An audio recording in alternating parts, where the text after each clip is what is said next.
of this station, its staff, management, or sponsors.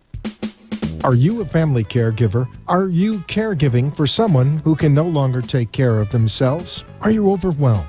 This is Caregiver Solutions Info with Marcia Teele. Marcia will be hosting an hour of true stories and information, tips and updates of the latest research and necessary information in the caregiving field, focusing on you, the family caregiver. An Alzheimer's disease and dementia care expert, Marcia has 15 years of hands-on experience at Arden Courts, a leader in assisted living dementia communities here in the U.S. Marcia covers everything you need to know as a family caregiver, especially if you care for a loved one with Alzheimer's disease or other related dementia or chronic illness. If you have a friend or relative that is also a family caregiver, call them now. They won't want to miss a minute. And let them know they can watch on caregiversolutions.info. And they can listen on WNN 1470 AM in South Florida or nationally on the iHeartRadio app. Now, sit back, relax, and learn from our host, Marcia Teele, as she brings information to you that may just be the caregiving solution you need. Welcome, everyone, to Caregiver Solutions Info Show. I'm so glad that you could join us today. We are live from Boca Raton, Florida, and this is the show that we talk about caregiving and dementia. It focuses on the caregiver and the person diagnosed with some form of dementia, especially Alzheimer's disease, which happens to be the most common form of dementia. So I'm glad that you're here, whether you're listening on the iHeartRadio app on your smartphone, or maybe you're watching on the website caregiversolutions.info, and you can watch us here out of Boca Raton and listen anywhere that you are. We are going to be talking to someone today that is very special.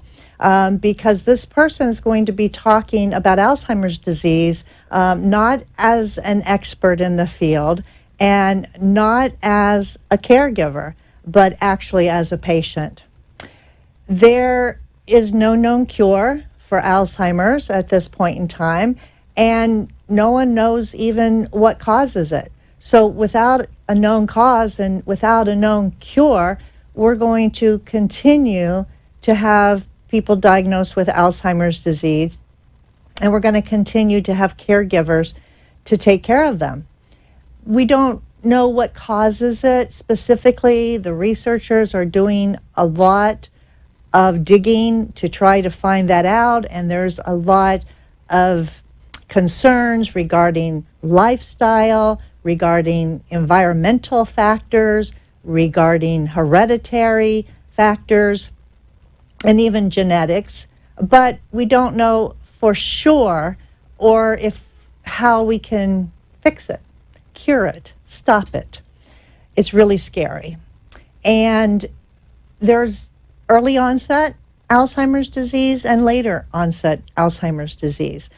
Usually someone 60 or younger that is diagnosed is considered to have early onset, and someone over the age of 60 considered later is later onset.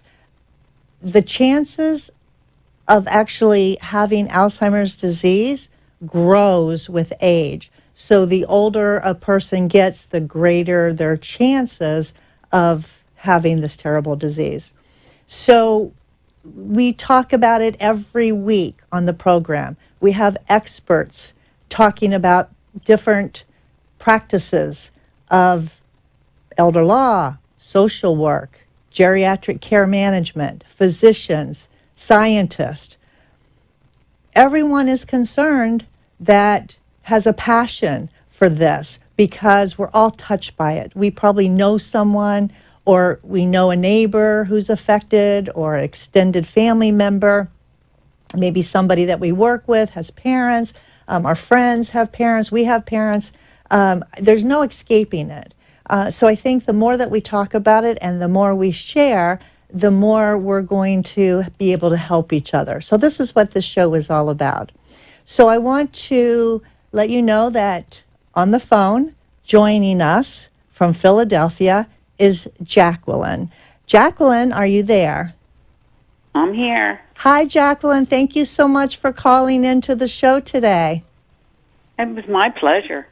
I'm excited. Well, I'm excited to talk with you. We chatted briefly on the phone, and, first thing I want to say is I think you're very generous and very brave to actually come onto a program like this and talk about the fact that you were diagnosed with Alzheimer's disease. So I just want to put that out there right now and applaud you for doing this. Thank you. So, Jacqueline, why did you agree to come on to this national program and talk about the disease that you were recently diagnosed with? Well, the first reason is because everyone's afraid. Everyone thinks what they read and see is immediate, and it's not. I'm functioning. There are, different things that I cannot do as well or slower, but I'd rather live in the moment. I mean, that's kind of how I manage myself. Live in the moment and keep a sense of humor, for crying out loud. Recently I met some friends for dinner, and they didn't know. And I had to tell them, because when they came to my house, I had my shirt on inside out. I forgot my handbag. And there was a third thing. Oh, I had the wrong date. They came and I wasn't dressed. I thought it was next Wednesday. It was that kind of thing. So you were confused. Yeah, I was. But the best of us can put our shirt on inside out. But Right. You felt that because all of these three things together, they would think that you were really being strange, and you felt that maybe you owed them an explanation? Right. They've been friends, friends for 40 years. So, and I knew one gal was a nurse, and I knew that they could handle it. I don't think everyone can.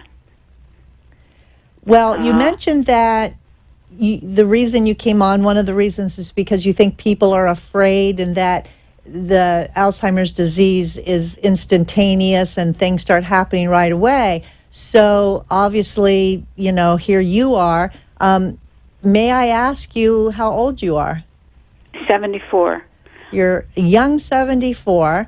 I was And just going to say that. I look much younger. your picture is up on our screen. It's a beautiful picture. Oh, You're boy. very bright-eyed and smiley, a very beautiful woman, I might say. And it's a pleasure to be able to talk with you today. So, Jacqueline, how long ago were you actually diagnosed with Alzheimer's disease? Well, the first indication was years ago. The first time that my doctor started looking into it was in 15, but then he kind of backed off, and That was 2015? yes. And why would your doctor start looking into it at that time? That I brought it up. He didn't look into it, but I told him, I think, that we needed to do some testing, and he gave me that dumb mini mental that all doctors give you every time you visit them when you're over 65. Right. Do the clock, do the this, and of course I could, not of course, but I could do it. So he insisted that I was all right, but I just knew. And about a year after I insisted, he give me a doctor to give me a workup, a neurologist. And I went, and it was a psychologist, a neuropsychologist, and it was like a whole day of testing. And I was deficient in some areas, and I was all right in other areas. So it was still, not. I don't think he put me on medication then. Then I insisted on a brain scan, and that was conclusive. And then we started a series of different meds. Okay. So backing up, back in 2015, when you brought it up to your doctor, your primary care physician, what were some of the reasons that you did that? Were you feeling something wasn't quite right? Can you talk a little bit about how you were feeling and what you were experiencing at that time? Well, it was a slow process. I couldn't do things as quickly as before. Now, of course, people would think, oh, well, you're 70. My friends, oh, yeah, I'm the same way. Or searching for names. And, I used to, at work, I used to say, you lose your nouns. That's the first thing you do, you lose your nouns. And, of course, everyone in my age group says, oh, yeah, I'm doing the same thing. But I wasn't able to do simple things around the house as quickly as I could. And like I could not. Like what? Make a grocery list. I don't do it anymore. My husband does it because it would take me hours. To figure out what you wanted to buy at the store and put it on a list? Mm-hmm. Yeah, making a decision is very difficult for me, and it was then. I was late for a lot of things because I couldn't decide what to wear, and I mean, it wasn't like it was 10 years ago. Do you know what I mean? It was like belaboring it, and people would get mad at me, and still I was, When you but when you couldn't make a decision of what to wear, what were you feeling? Because I know that you, like the rest of us, probably have a closet full of clothes. Mm-hmm. Why was it so difficult to pick an outfit out to wear to lunch or to wear out to a movie? Well, one of the reasons is my friends and my family, their expectations. My mother was a clothes horse, and she's still around at 95. So people expected me to always dress, up. Like, I don't wear sweatsuits, and I don't wear things like that. I always have on an outfit. Do you know what I mean? Right. You had an image. Mm-hmm. You had an image to continue with. So was it scary that you weren't going to look the part, or that you were going to not look the way they expected you to? The way they expected me to. Mm-hmm. I mean, and I want to keep up. Do you know what I mean? I want to be who I always was, on the surface anyway. Right. So that made you late. So making decisions was very difficult. Simple tasks became difficult. So that's when you got concerned and decided that maybe you'd say something to your doctor. Well, and also I was always a multitasker. I could, answer a phone, talk to my staff, and work on the budget at the same time. And forget that now. I have to, it started with me. I handled all the finances in our family, and I couldn't do that anymore. I was either paying twice or not at all. So once you felt that you were not quite the way you used to be, you mentioned your husband. Did you share it with him at that time, or did you just decide to go figure this out and not say anything yet and when you talked to your doctor? Or did you say something to your husband? Well, not a lot, because I wanted it to be official, not me diagnosing myself. Right. I wanted to get it from a doctor, because I didn't want to sound like I worked in a CCRC for 30 years, so I knew the signs. I knew the process. So for people that don't know what a CCRC is, will you tell them? Oh, I'm sorry. A continuing care retirement community, which means all levels of care. You can go in independent. If you need another level of care, it's there. You never have to leave. You don't have to go somewhere else or a nursing home, should that be what you need. If you need skilled care, it was all levels. So I believed in the process. I mean, I believed in, you know, In the services they found. provided. Oh, absolutely. And how long did you work in that type of community? 30 years. So you're around older people all the time in independent living, assisted living, memory care assisted living, even nursing home, and you were around them for all of these years. And do you think that had an impact on you when you started feeling that maybe you weren't quite right? Did it prepare you in any way, or did you use that experience to relate to what you were feeling? Well, I of course, I absorbed a lot that I saw, but I also, I mean, I was able to. Some people say, "How can you work in that environment?" Well, because I have a sense of humor. You know, somebody forgets to put their pants on, I'll laugh. And then You know, help them. Oh, many times I've had to throw a sheet around someone because they forgot their pants. You worked as an office worker or as a caregiver there? No, I was the director of nutrition, food service, the whole 500 meals a day, 70 employees. Wow. So you got to interact with the residents there a lot. And Oh, yes. And I loved it. And do you remember during those 30 years, obviously you loved it because you were there a long time and you said you loved it. So working with older people, geriatric population, that was special for you, right? Mm-hmm.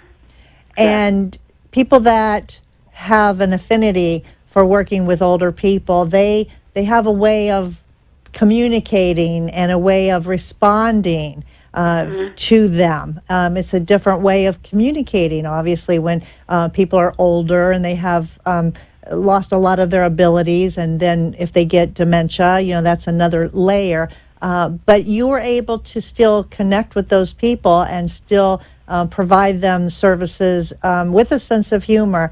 And that probably has led to now, with you having been diagnosed with Alzheimer's disease, does it frighten you, or does it give you comfort, that experience that you had?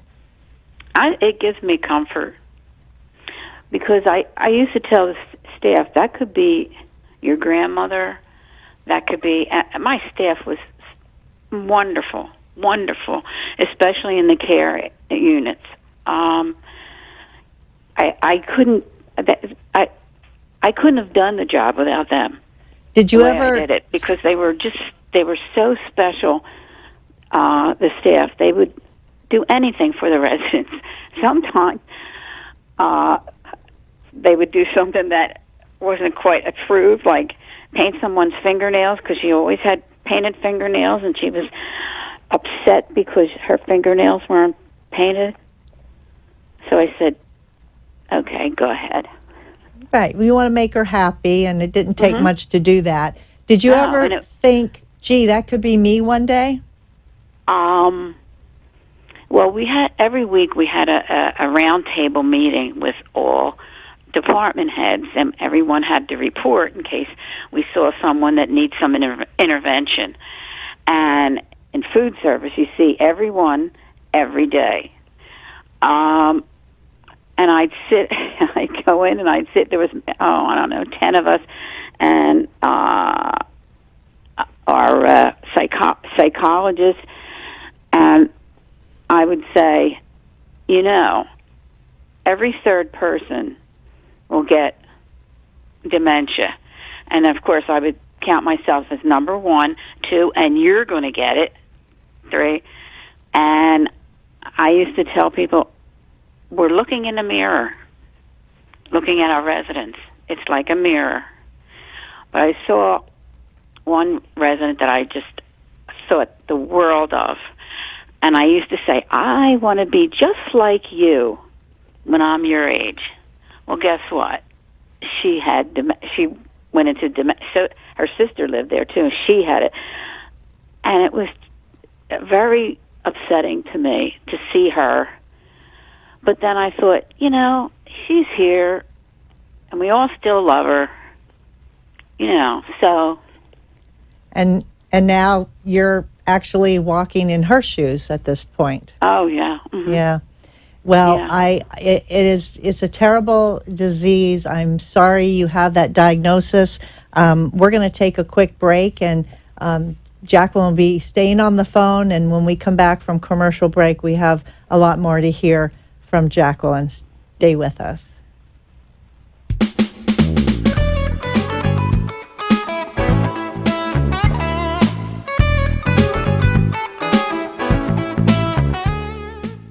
Arden Courts is not just a place to live, it's a place to call home. Residential living combined with quality caregiving. This is the philosophy behind Arden Courts. Communities created exclusively for individuals with Alzheimer's disease and related dementia who would benefit from a safe and structured environment. For additional information about any of the unique services Arden Courts provides, call 888-478-2410 to locate a community nearest you. Inquire about our educational seminars, resource library, or support groups, or simply feel free to ask questions you may have about Alzheimer's and related dementias. At Arden Courts, we know, we understand, and we can help because memory care is all we do. Remember, call 888-478-2410 for additional information about any of the unique services Arden Courts provides. You are listening to your host, Marcia Teele, an Alzheimer's disease and dementia care expert on CareGiverSolutions.info. If you have a question or wish to share a story, call into the show at 888-565-1470 and talk with Marcia. Now, back to Caregiver Solutions. On the phone with me today is Jacqueline from Philadelphia. Jacqueline was diagnosed with Alzheimer's disease just 2 or 3 years ago, and she's on the phone calling in to share her story with us in the hopes that it might help other people. So, Jacqueline, thank you for calling in. I want to go back to when you went to see the neuropsychologist and you did the mini mental exam, and then you said you insisted on a brain scan, which was then conclusive that you had Alzheimer's disease. When you got that diagnosis, what's the first thing that went through your mind? When I got the Alzheimer's diagnosis? Yes. I don't know. I don't remember. I'm not a panicky person. I'm the kind of person that, okay, show me what we have here, and let me figure out what my next step is.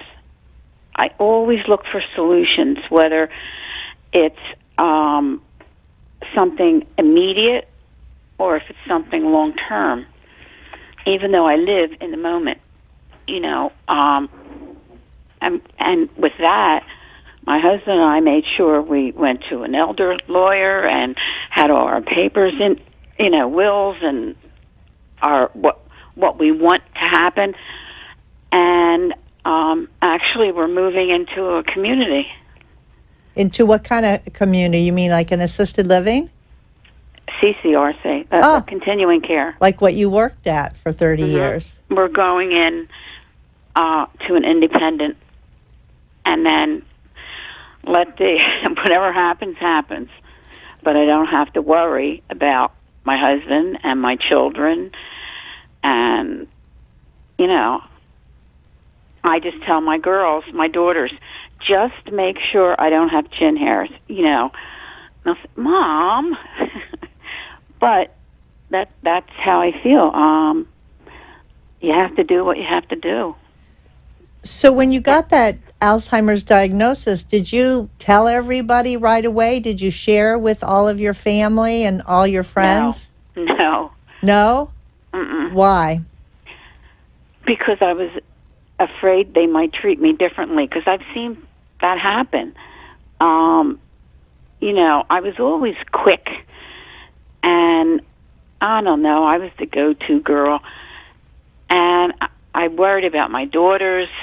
What in the world would they think and do? And, oh, Lord. But I thought, you know what? who knows how quick this will go into the next step, you know? So I thought I'd better tell them. So I did tell my girls. That must have been hard.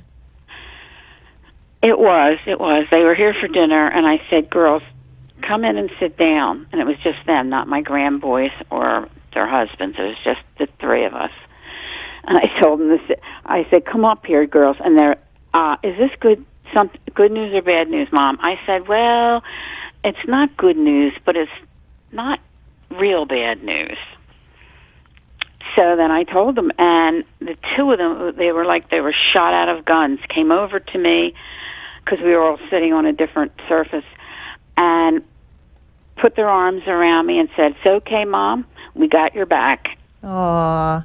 Yeah. That must have felt wonderful to have their immediate support. Mm-hmm. It was. And they have been very good. God bless them. And they, too, have a sense of humor.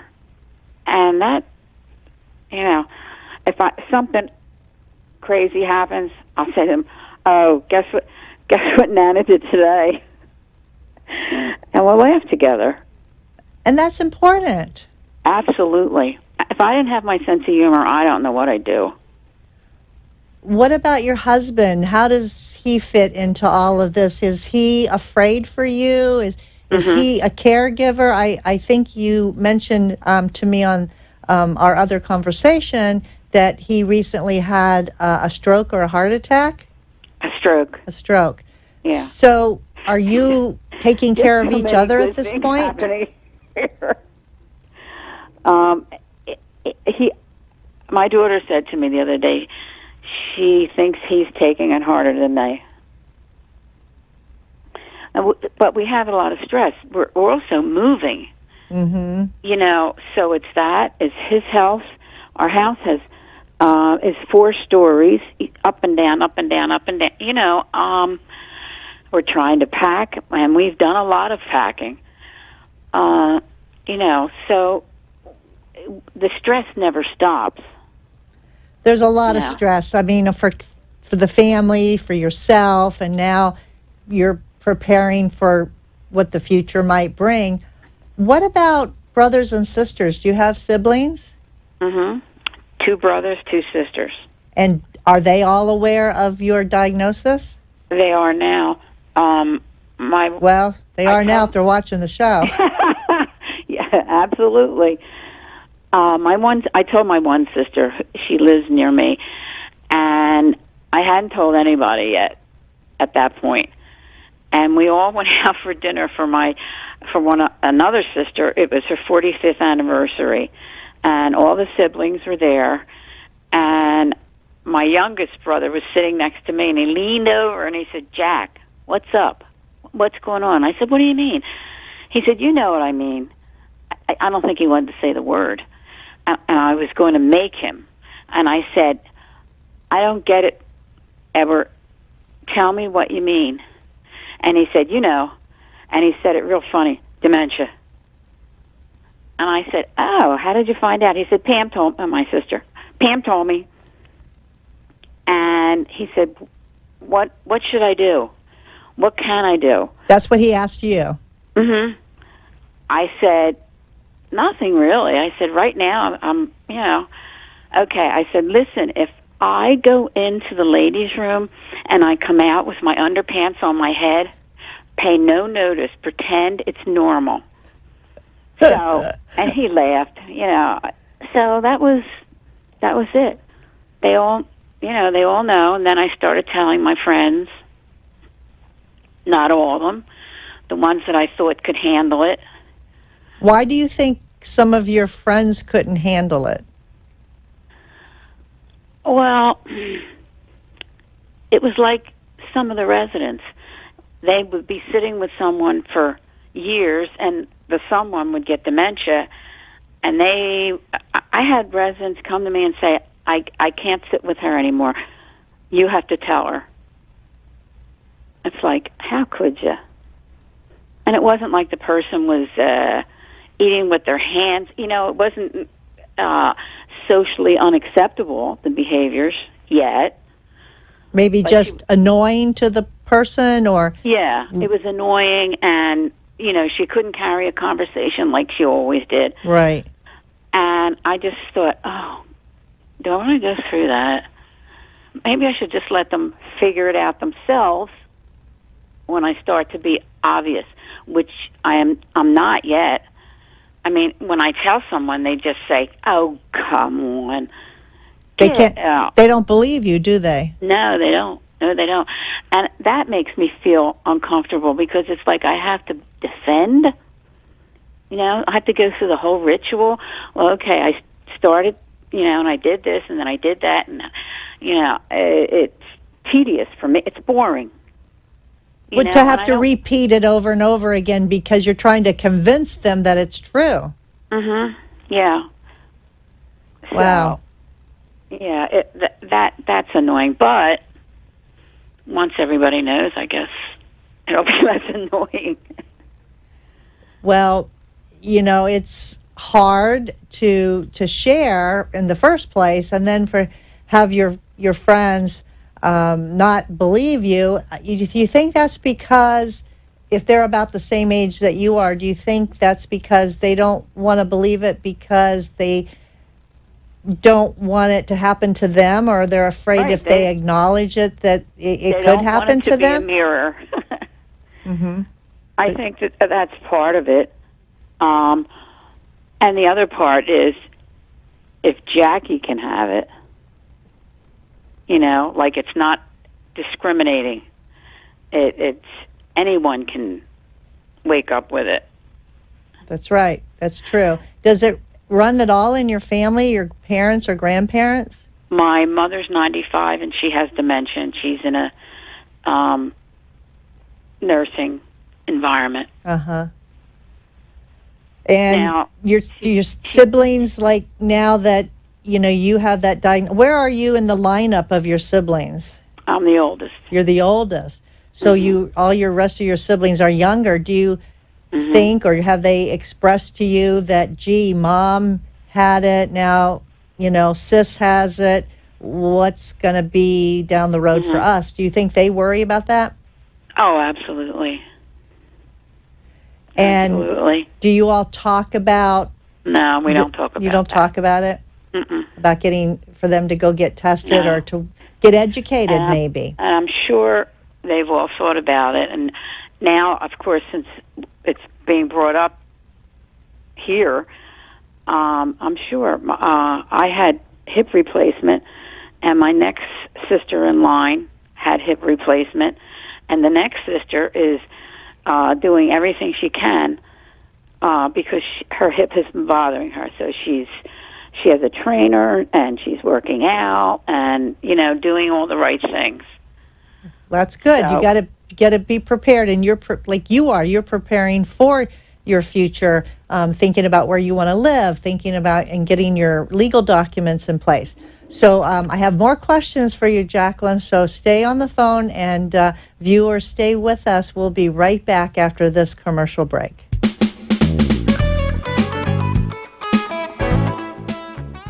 Arden Courts is not just a place to live, it's a place to call home. Residential living combined with quality caregiving. This is the philosophy behind Arden Courts. Communities created exclusively for individuals with Alzheimer's disease and related dementia who would benefit from a safe and structured environment.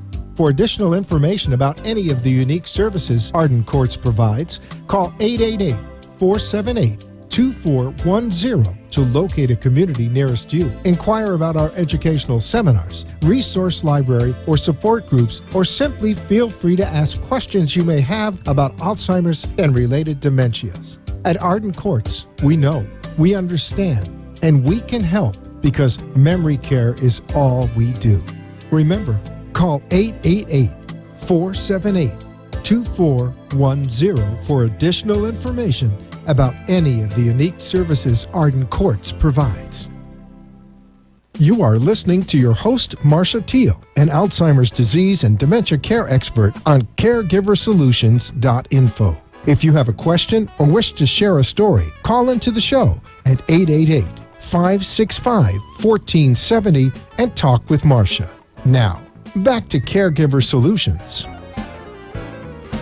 I'd like to take this opportunity to thank our national sponsor of this program, Arden Court's Memory Care Community. Arden Courts is a leader in memory care. They have many communities around the country. There's 10 right here in Florida and close to 50 across the United States. They specialize in memory care because that's all they do. So as an assisted living in memory care, they not only help the residents, but they help the families and the caregivers. And one of the ways that they do that is by offering you this free book. This is called the 36-Hour Day Book, and it's a wonderful resource for people that want to learn more about caregiving, about Alzheimer's disease, about other dementias. It's a great book to have on your shelf to pick up and read as the situation warrants itself, or to read it front to back just to educate yourself. So if you're a caregiver, or if you've been newly diagnosed and you want to know what's ahead, then this book is for you. All you have to do is call the toll-free number and let them know that you heard about the free book offer of the 36-hour day on the Caregiver Solutions Info Show, and they'll be glad to get your address and name and telephone number and make sure that a book gets mailed straight to you. So that number is 888-478-2410. Again, 888-478-2410. Give them a call and get your free copy of the 36-Hour Day Book. It was written by Dr. Peter Rabins. He co-authored it. And Dr. Rabins was recently in West Palm Beach giving a free caregiver seminar. And I'm excited to announce that in November, Dr. Rabins is going to be interviewed on this program. And I'm so excited for that. So stay tuned for that and other programs every week, every Tuesday from 5 to 6 Eastern Standard Time. So on the phone with me today is Jacqueline. Jacqueline's calling in from her home in Philadelphia.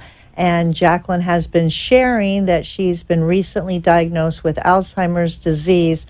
And we're talking about what that means to her. And as a newly diagnosed patient, her fears and how she's getting along and what she's doing about it. So, Jacqueline, let's continue our conversation with this, because I know you're making plans to move from your huge home there in Philadelphia area to a community where you can get assistance as things get tougher and as the disease progresses, because it is a progressive disease.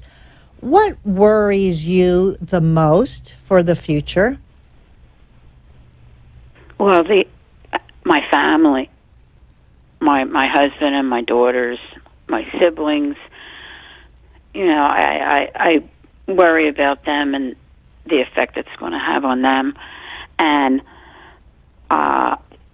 someone questioned me and said, well, why are you moving into one of these communities? It costs so much money. What about, inheritance? I said, well, when I told my daughters, I told them, this is a gift. This is a gift from me that you won't have to care for me. You won't have to change my diapers and wash me and so on and so forth. You won't have to do that.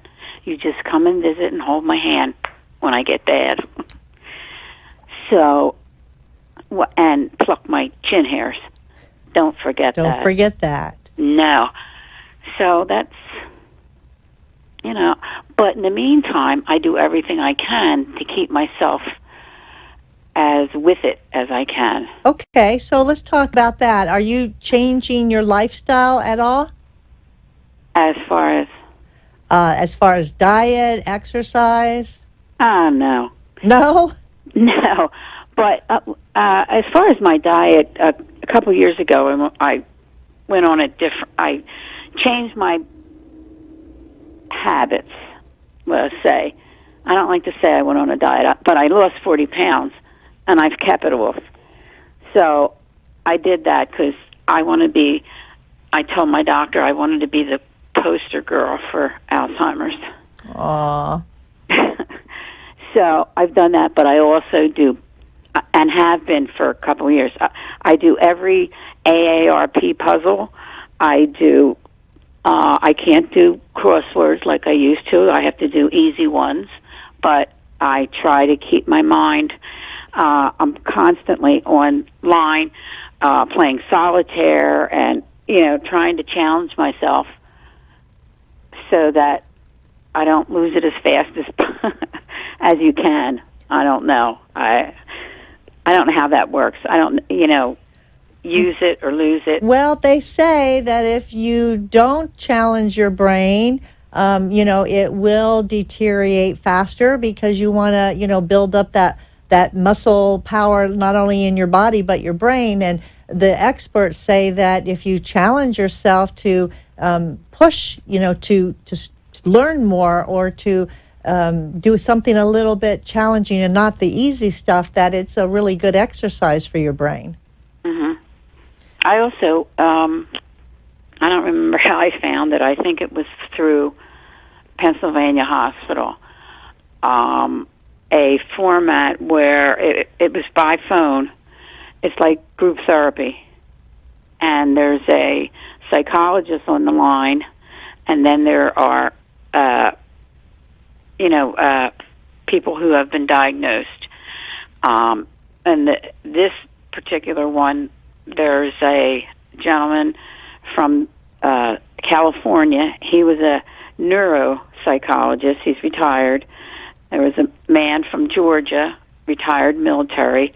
A woman from the Midwest. She didn't work out. She only did one session, and then she called out in the third session.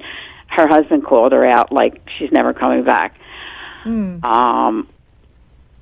But it was supposed to be, I think, 6 weeks.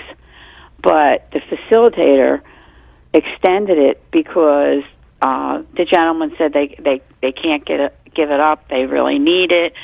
And I agreed. It was kind of a safety zone. You could say anything because they're in the same boat.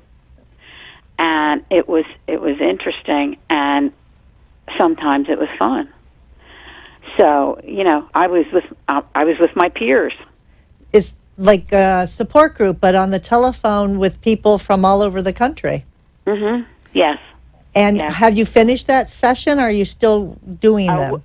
We're still doing it, but we're doing it on our own. We call each other. Oh, so now you've made friends. Mm-hmm. Yeah. And what does that mean to you to be able to pick up a phone and call someone who knows exactly what you're going through?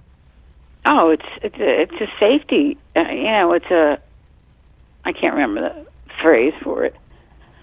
It's a safety net. It's like a lifesaver. Mm-hmm. And what have you learned by doing these therapy group sessions? Something that you didn't know before?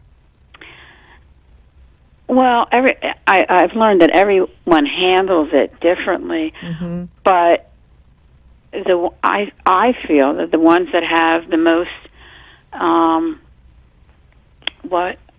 still have a life are the ones that look for support wherever they can. I also once a month I go to a memory thing, and it's caregivers and their person. I didn't take anyone with me, and I was so proud. I took public transit by myself. It's like, I'm still me. I'm still independent. Did it worry you at all to take the public transit by yourself? Were you worried that you might miss a connection? No, because it wasn't far. It was right in the city. Only one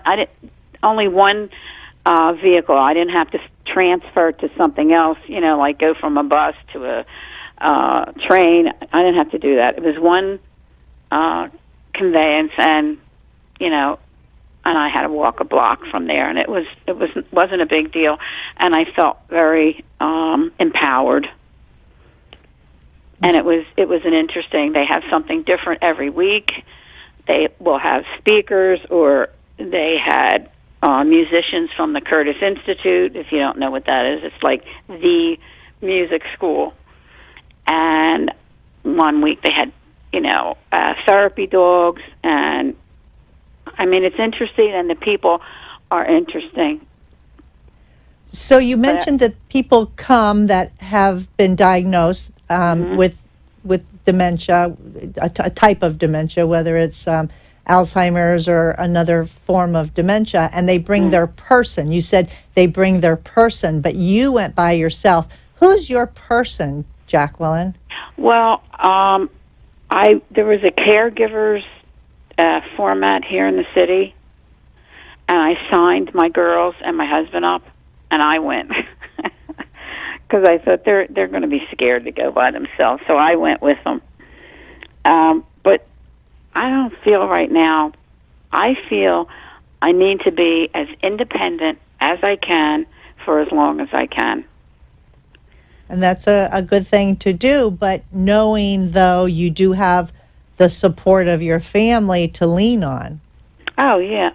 Mm-hmm. Are the members of your family anxious to learn more about Alzheimer's disease, or do you think that they're just sort of stepping back a little bit until maybe they have to step up to the plate?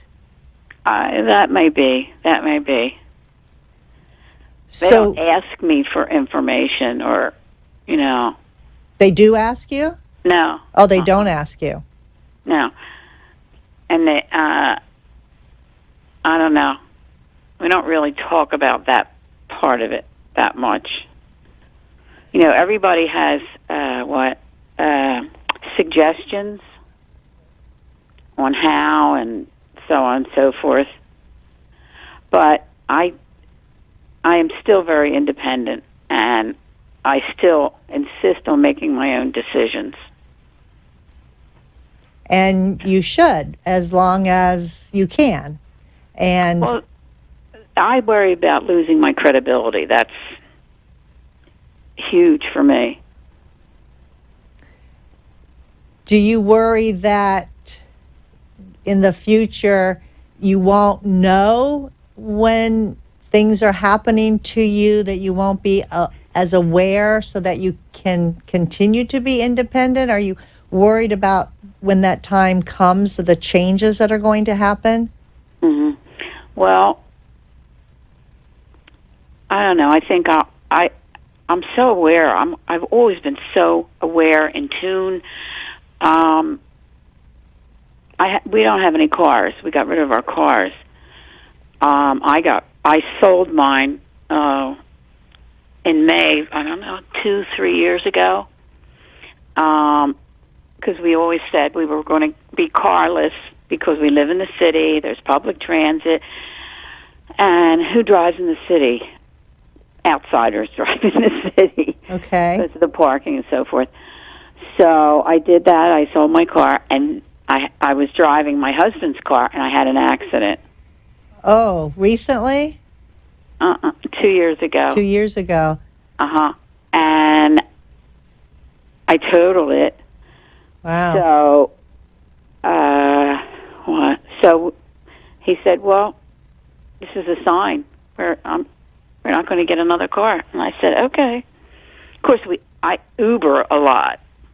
But, yeah, the accident wasn't as traumatic to me as selling my car. That was very traumatic to me. Yeah, we all have a little connection there with our favorite cars, but, having the accident, like you said, was a wake-up call that, whether it was your fault or not, it's something that you need to be aware of, because as you progress with the disease, things like you mentioned before, you slow down, you're not as quick to react.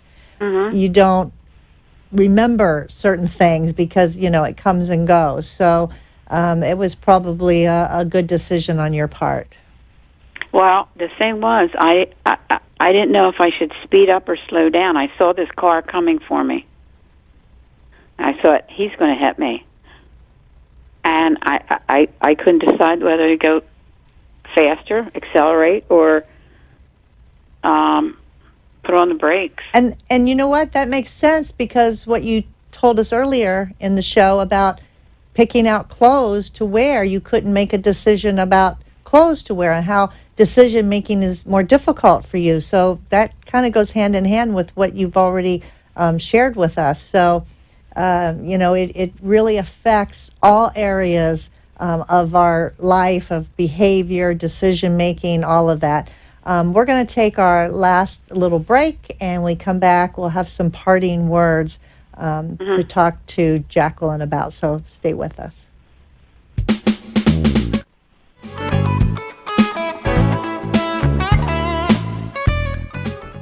Arden Courts is not just a place to live, it's a place to call home. Residential living combined with quality caregiving. This is the philosophy behind Arden Courts. Communities created exclusively for individuals with Alzheimer's disease and related dementia who would benefit from a safe and structured environment. For additional information about any of the unique services Arden Courts provides, call 888-478-2410 to locate a community nearest you. Inquire about our educational seminars, resource library, or support groups, or simply feel free to ask questions you may have about Alzheimer's and related dementias. At Arden Courts, we know, we understand, and we can help, because memory care is all we do. Remember, call 888-478-2410 for additional information about any of the unique services Arden Courts provides. You are listening to your host, Marcia Teele, an Alzheimer's disease and dementia care expert on CareGiverSolutions.info. If you have a question or wish to share a story, call into the show at 888-565-1470 and talk with Marcia. Now, back to Caregiver Solutions.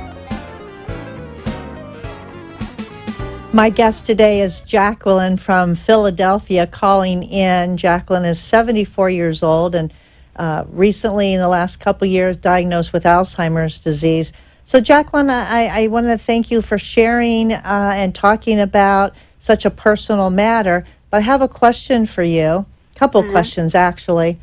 If your best friend came to you and said she just found out she was diagnosed with Alzheimer's disease, what would you tell her? Oh, I would tell her to access everything she could to educate herself. I mean, whether it's doing puzzles or it's reading a book. I've read almost every book. I'm a reader anyway, on dementia and the person going through it, and the fiction and nonfiction. And I would tell them to do that. Educate yourself. Yeah, that's probably one of the best things that you could tell someone, is to find out all you can and be prepared and be ready for what's coming, right? Yeah, I very much so. Very much so. So knowing that, my next question is, do you have any regrets in your life? Do you wish that you'd done anything differently now that you've been diagnosed with Alzheimer's disease? Would you change anything in your life that has happened up to this point? No, I wouldn't. No? I always say that my mother used to say adversity builds character. And I used to say, Mom, if I become any more of a character, they'll put me away. But I do believe that it made me the person I am. I do have an inner strength. My mother was a survivor. She was another one. Tell her what you want, and then she'll figure out a solution. And we're the same way. Her children are the same way. We learned that from our mom, and I really wouldn't change a thing. Well, what I've noticed about you through our couple of conversations is that you're a very positive person. Yes, I am. And do you think that has helped you? I know you mentioned humor. You have a sense of humor, and you still lean on that to get you through some of your situations. But I think being positive is very beneficial, don't you? Oh, yeah, absolutely. And do you have friends that are the opposite, that are more negative Nellies? Oh, yeah, of course. Yeah? And how do you respond to them when they're, woe is you, and they're talking about what your situation is? Do you kind of like try to get them turned around? Well, I would say, like I do with my girls, my daughters, let's talk about something a little more positive. There you go. Well, thank you, Jackie. And on that note, our show has ended. Thank you for calling in. I really appreciate you. Hope I get to talk to you again. Okay, thank you. And thank you for listening. Call in to get your free 36-hour day book. Join us next week, same time, same place. In the meantime, give someone a hug because they need it, and so do you. We'll see you next time.